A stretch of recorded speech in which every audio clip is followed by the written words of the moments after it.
You are listening to Three Kitchens Podcast, hosted by Aaron Walker and Heather Dyer. We're on a mission to inspire other home cooks just like us to be brave and try something new. Let's learn to cook better and eat great food.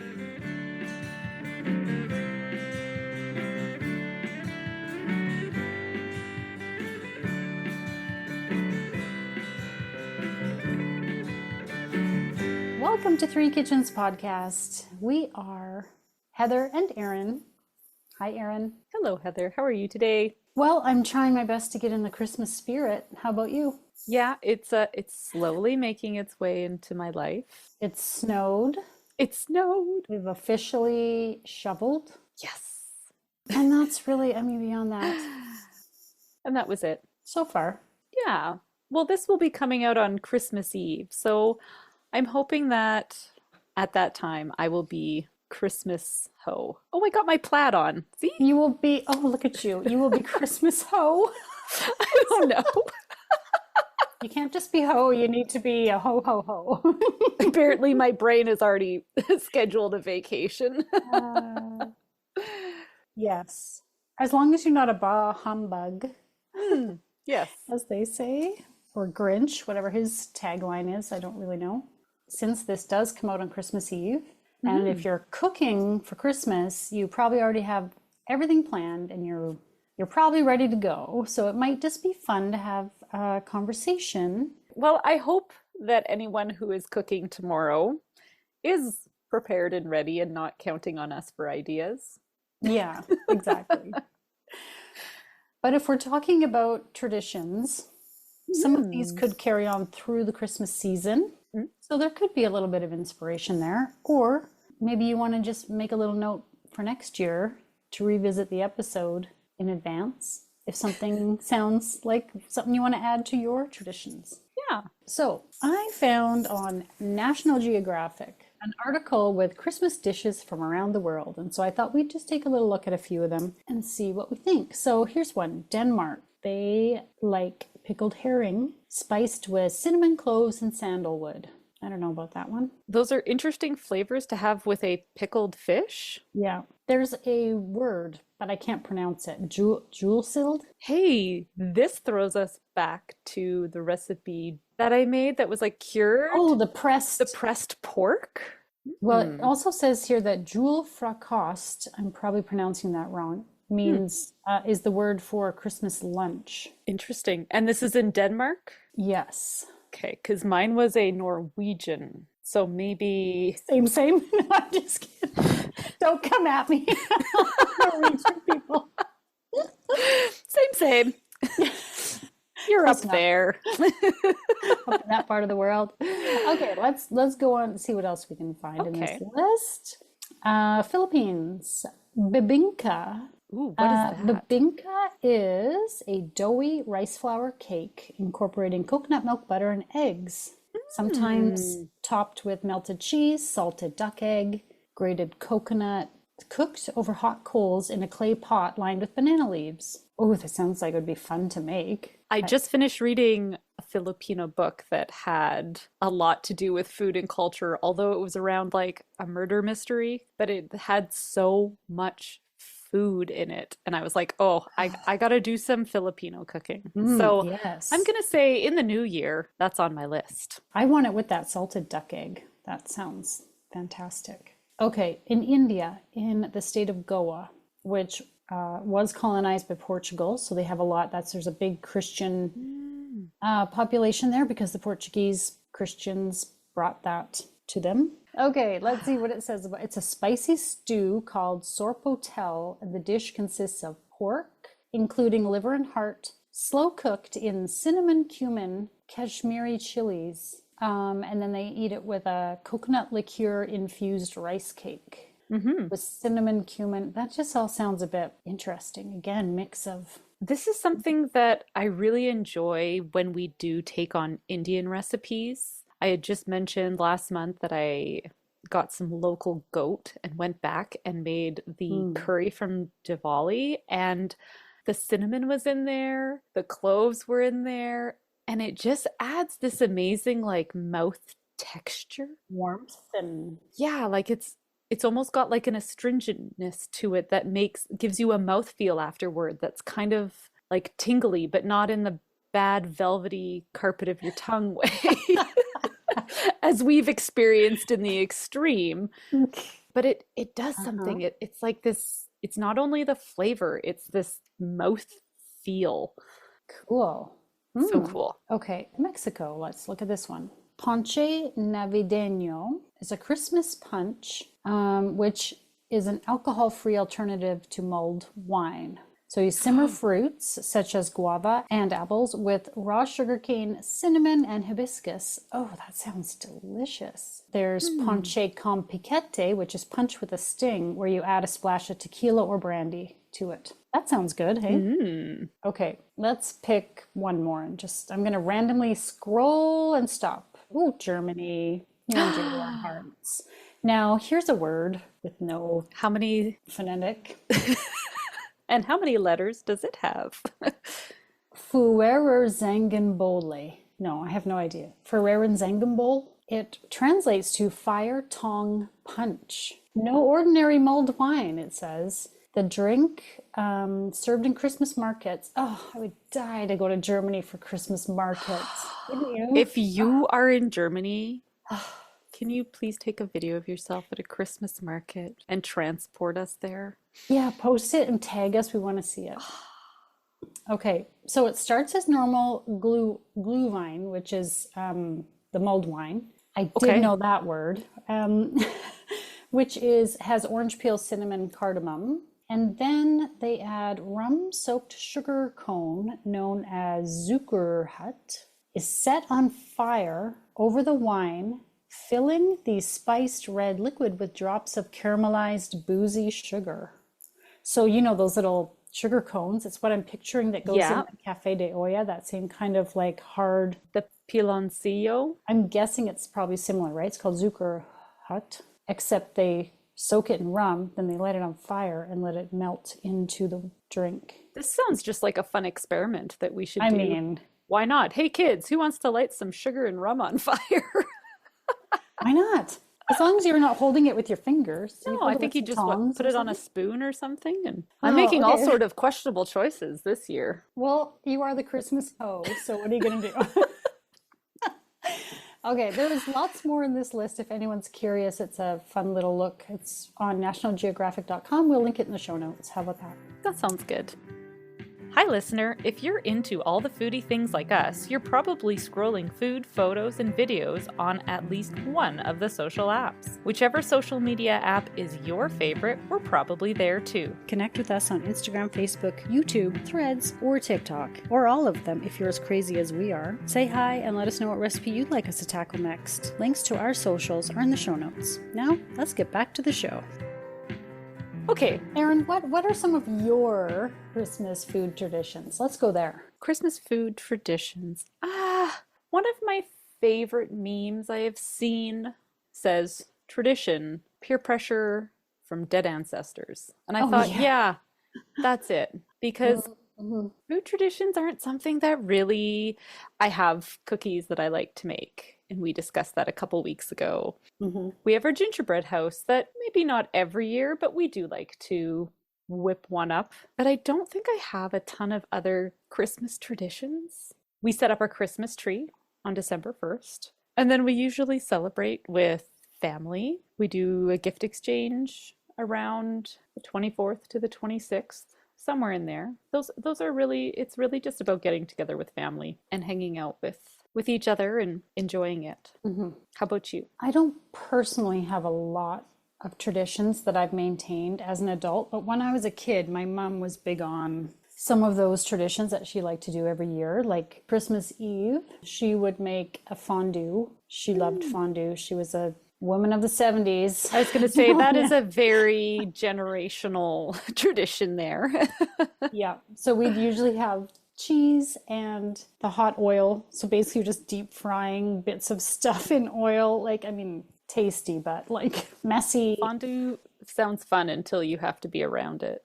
Well, it's fine if you're just being served. If you have to make it, I particularly like a cheese fondue just Me because there's too. no splitter splatter. It's just dipping in hot cheese. Oh, it's so tasty that with that wine in it. So Hmm good. hmm And then she always made a thing called a wife saver casserole, like as if it's saving any time. That's what it's all about. Oh, it saves you time because you do it the night before, you put it in your fridge, and then in the morning, Christmas morning, you just bake it in the oven, and voila, you have this breakfast casserole. It's like, well, it didn't save you because you were slaving away in the kitchen while everybody else is like having a fun old time, sitting around the Christmas tree or whatever. Like, Listeners, let me know if you're making a wife saver right now yeah, because it yeah. is the time to be doing it. If you haven't started yet, this is your This cue. is your reminder, Lifesaver casserole, which is just bread, ham, cheese in layers with right? egg, I believe. I've never actually made it myself because I wasn't really a fan of it. It's the ham. My mom tries to make these, and I don't think there's one that's like, ooh, we must keep this on the rotation. But for some reason, she tries making a different one every year. Oh, yeah. She likes the idea of it. It's the idea of it. It hasn't won anyone over yet. My sister continues Mm, the good for tradition. her. She started making it like even as a teenager. She kind of took that one on and started making it. But anyway, and then of course we used to always have the full turkey dinner for Christmas. I Yes. don't make a turkey dinner these days. We sometimes go to some of my in-laws and they might make some kind of dinner, but rarely is turkey. I think turkey's more a Thanksgiving thing. So, If we don't have turkey at Thanksgiving, then we have to have it at Christmas. My dad dies without turkey. dies. Turkey isn't our favorite meat. We're more likely to have a nice prime rib. That's more our personal preference on it. I'd even rather have a big lasagna, honestly. Ooh, yeah. That Like sounds just really good. make a big lasagna, and if you have time, not now, folks, but for next year, maybe make it in advance and pop it in your freezer, and then pull it out to thaw, and then on Christmas you can just pop that one in the oven, and everybody loves lasagna. Right? I figure whatever you're making, it has to be something big enough so that you can just survive on leftovers for a couple days after. That's my only requirement of the Christmas meal is that it has to be excess so that I don't have to like think about what I'm feeding people for at least 2 days. That's true. You can live off chocolates, Mm. but you probably shouldn't. Lasagna, leftovers, and chocolates is a full, complete meal I mean, for 3 days. plus some mulled wine, and you're getting Exactly. We're getting all the things. Yeah. We have a pretty fun little following on Threads, which is the sort of Twitter equivalent type thing from Instagram. And I posted a question for us that just said, hey, we're going to do this episode. Do you have Christmas food traditions to tell us about? We'd love to hear them. And we got quite a number of responses. Okay, drinks in the library. That's a fun little podcast, FYI, if anybody likes to hear about books with a cocktail. It's a good one. I thought that was the Christmas tradition. I was like, I'm up for that. Let's go Well, to the probably. library and have some drinks. The host of the podcast is a librarian. She says, my grandma always spent hours, maybe days, making date nut cakes to give to family and friends as presents. I've started doing this as well, and it's a lot of fun and is also the perfect Christmas smell in the kitchen. I don't know what a date nut cake is, but it sounds good. Is it like a fruit cake, do you think? I don't know what a date nut cake is, but Okay, well, something to look up. Okay, Jenna L. Hatfield, and she says, I make homemade waffles after we open gifts. Then we go to my mother-in-law's house. She makes a ham that I glaze. There's my stuffing, her coleslaw, my cranberry fluff, her mashed potatoes, my husband's homemade noodles, some assorted sides, rolls, and then my mother-in-law's pies. I can't make pies. I've tried. Anyway, it's amazing, and now I'm hungry. I was like, yes, yes to all of it. the best of all worlds with that one, right? It's a real team effort.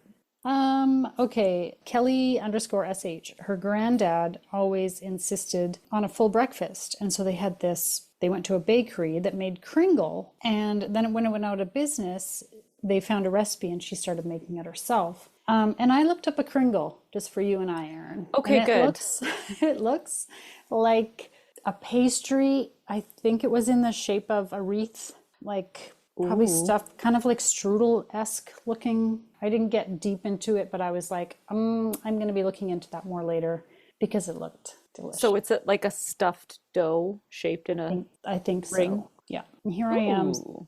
going with my loose memory. Hang on a second.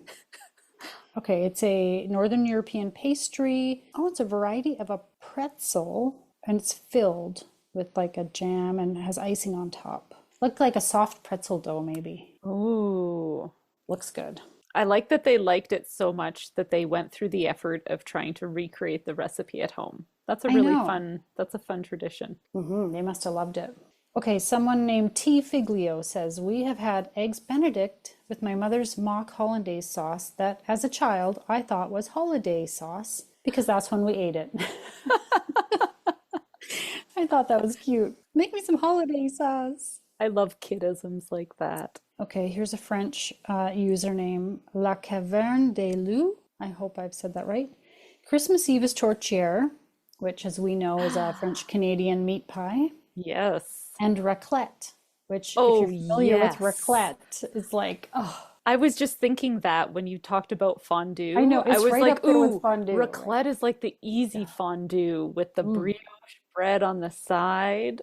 yum. Okay, you've got us sold. And then here, I make cinnamon rolls Christmas Eve, bake them in the morning so they're ready after gifts are open. Like, Mm. that's some work. I think my version of that is going to the cinnamon bun shop and buying a pack and popping them in the microwave.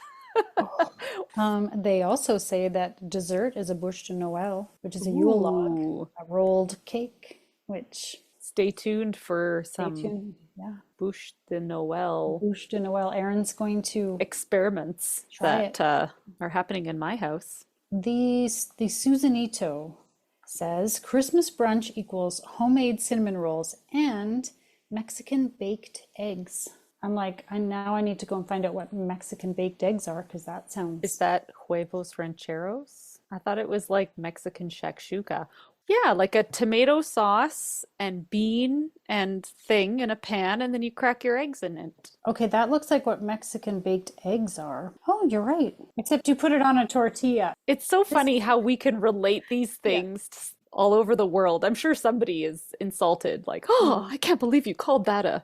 Shakshuka. That's not shakshuka. That's not that. But yeah, I it's. know people get funny about those things. You know, there was another example on Threads. Somebody was asking, they were wanting to make their cookie Mm, list for Christmas yes. and asked for suggestions of cookies that maybe not everybody knows because she wanted to try some new stuff. And I said pfeffernusse with no descriptions, no information. I just put the word pfeffernusse in there. Well, aren't you helpful? I know. So she said, that sounds just like a recipe for a cookie we make in Indonesia. And I asked, what Mm. is it called? Because I want to look it up and see the Okay, difference, right? yeah. It's called putri salju, and it's made with cashew, whereas I think pfeffernusse Almond? almond, I think, I wasn't it? believe it was almond flour. And they cover it with powdered sugar. Okay. Anyway, I just think it's so interesting how here I'm talking about a German cookie, and she's like, "Oh, in Indonesia we make something very similar that just has a different name and slightly different, you know?" Yeah, it's Love that. I think it's really cool because so many of the things that we use are from all over the world. All the spices in gingerbread spice Mm. are Eastern spices. So it's kind Hmm. of cool that there are Eastern cookies and creations where those spices originate. Okay, can you guess how big the largest gingerbread house in history was? Like a Guinness Book of Records type. Gingerbread house. Oh, I wonder if it was big enough to go inside. I'm gonna say it's like the size of a tiny home, maybe. Do you want to give some measurements to that? Like 20 feet by 6 feet and 1 story tall. Ooh, no, it's way bigger than that. Oh, really? 60 feet long and 42 feet wide. It was constructed, wait for it, in Texas. Oh, of course it was. It did have a wooden frame, Oh. that the gingerbread house was built on, which I feel kind of is cheating, but I couldn't Mhm. find then what the next one down in size was, so I figured I would just go with this. There were 1,800 pounds of butter, 7,200 eggs, 7,200 pounds of flour, 3,000 pounds of brown sugar, and they calculated it to be about 35 million calories. Okay. The only downside was it was so sweet that it attracted a huge number of bees, and they had to bring in a beekeeper To to like gather the collect, bees. Oh. gather the bees, and take them away. I don't know Yeah, how I I feel mean, about these biggest food contests when there's people who don't have access to food.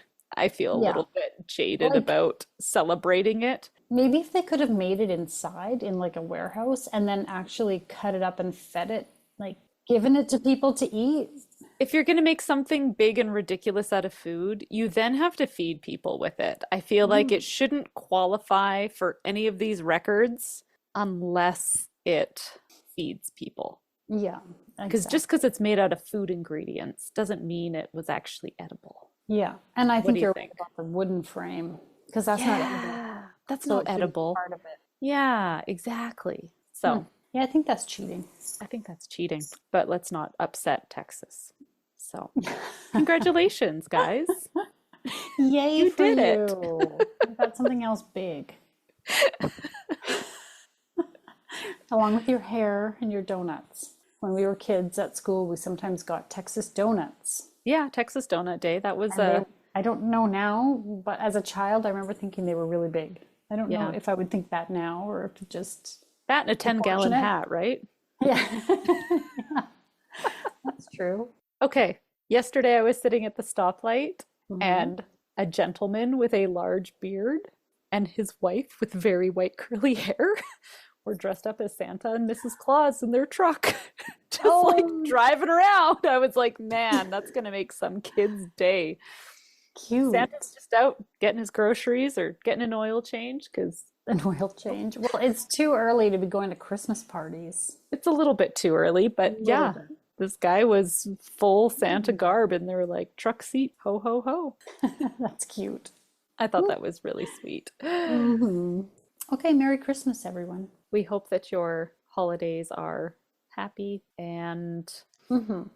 And join us next week on New Year's Eve, where we have a little roundup from our speakeasy cocktail series. We're going to give you a few drink ideas yes. so you can listen early in the day and then prep all your drinks for your New Year's Eve gatherings.